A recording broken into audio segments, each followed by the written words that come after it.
My name is Chima Mmeje, and I am the Senior Content Marketing Manager at Mmeje. Today, I want to talk about something very dicey.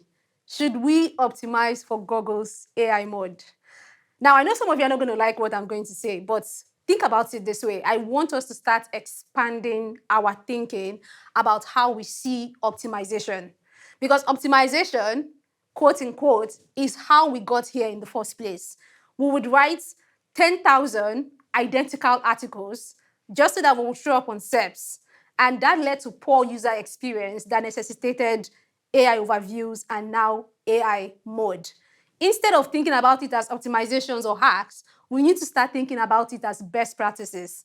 Best practices whereby showing up in AI mode is as a result of a wider search strategy rather than a siloed strategy geared towards just showing up on AI mode.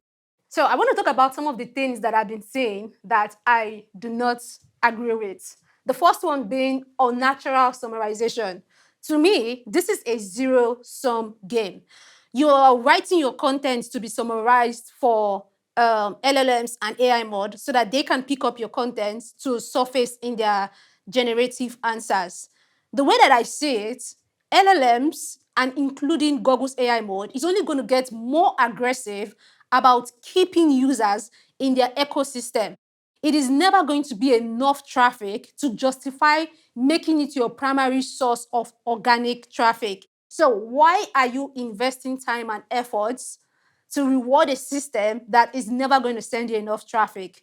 Also, I use the word unnatural because when you start to write content just for summarization, it looks like what we had before, where we used to just do entity optimization just so that search bots scanning the content will be able to understand how to wrap that content. And that led to really, really shitty articles on the internet. The second one I've been seeing a lot of is people writing content on LinkedIn posts and doing Reddit SEO solely to show up on LLMs and AI mode. To me, that is a short-sighted strategy because you're basically scrapping the bottom of the table. You know, the LinkedIn post is the same as every other platform. They want to keep people on their platform. So a better strategy would be to see LinkedIn posts and Reddit as part of your content distribution, but creating entire strategies around this, again, just so you can show up on AI mode, to me, that is you being reactive instead of being proactive, and that never works. The third one is building content modes. For me, this is my least favorite tactics ever. We used to do this because it worked, you know. People would write 500 pieces of content, 1,000 pieces of content in a year because they wanted to show up on Google SERPs. It was their way of covering the full intent space. And that is still important now for AI mode with query fan-out technique, where writing one piece of content is not going to get you seen. You need to cover the full intent space. But we are in danger of making the same mistakes that got us here. If we keep creating content modes, and producing mass rubbish content, the only way to write content is to write content that fulfills a search intent that is helpful.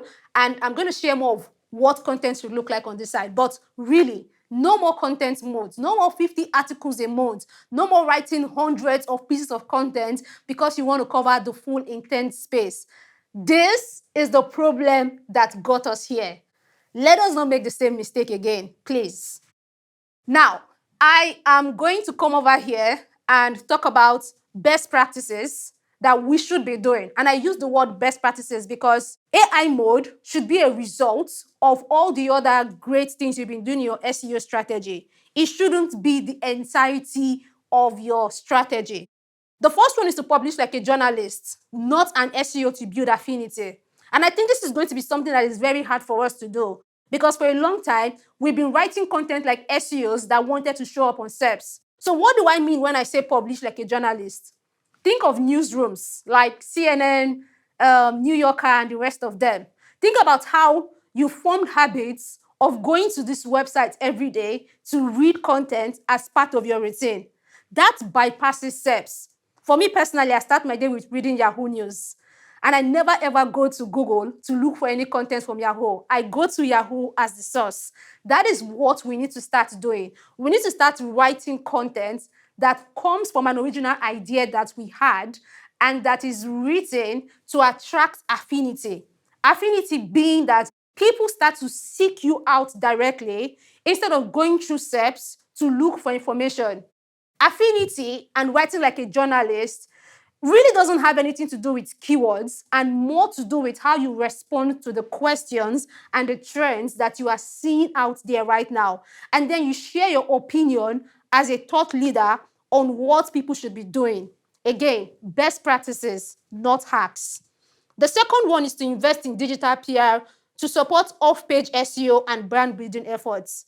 Yesterday, my colleague at Mmeje, Tom Kappa, was talking about how digital PR and digital PR strategies generally are a great way to improve your visibility. And specifically, we're talking about third-party content here. But this is just one part of digital PR. So you publish content on third-party websites because Gaetano also said that yesterday. Gaetano Dinadi said that when LLMs like Google and ChatGPT are featuring recommendations or showing that in answer, they are not pulling from your website. They are pulling from third-party sites like Tom's Guides, CNET, and the rest of them. So if you want to get your answers or your content featured or your brand featured, you need to be going through this third-party website. And what is the best way to get on third-party websites? Digital PR. That is how you get the reviews. That is how you get the affiliates. That is how you get the influencers. That is how you get featured on news and all that. You need a digital PR strategy as part of your SEO. Digital PR is no longer just PR. It is now part of any core SEO strategy. Build your own in-house team of SMEs. I think about this as build your own in-house team of Avengers. How do you nurture specialists in-house who are doing the work to start publishing more content, not just on your own website, but also on third-party sites?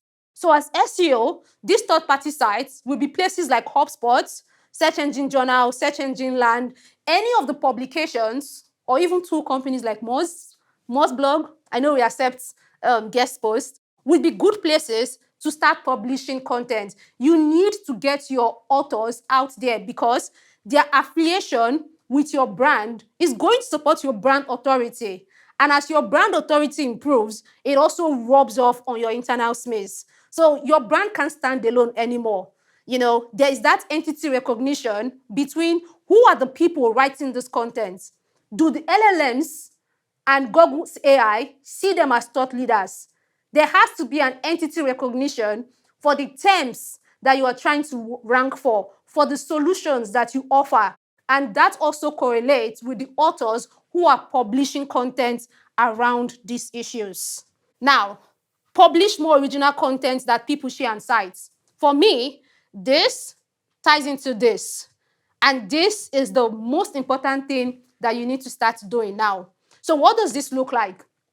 Run more experiments. Run experiments and publish the results of that experiment online.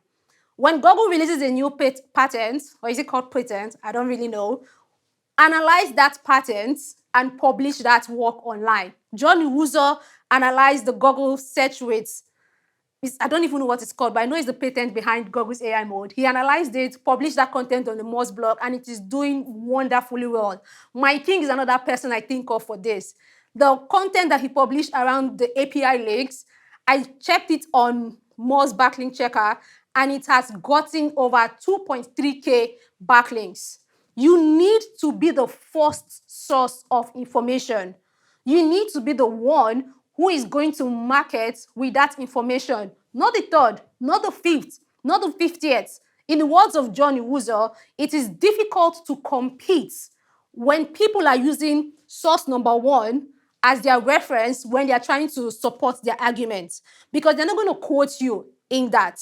You always want to be the first. So that's more research, more op-eds, kind of like what I've been trying to do these days.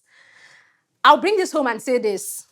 We are entering a new era of content where those who innovate win the visibility game. If you're doing the same thing we've been doing, which is waiting for somebody to publish content and then writing your take based on what they've published, you are not going to win with AI mode. If you're trying to be reactive by doing things like Reddit SEO, I'm not saying you shouldn't do it, it's great. But if you're making that the sum of your whole strategy, if you're making AI mode optimization the thing you think is going to save you in the future, then I'm sorry, you've already lost.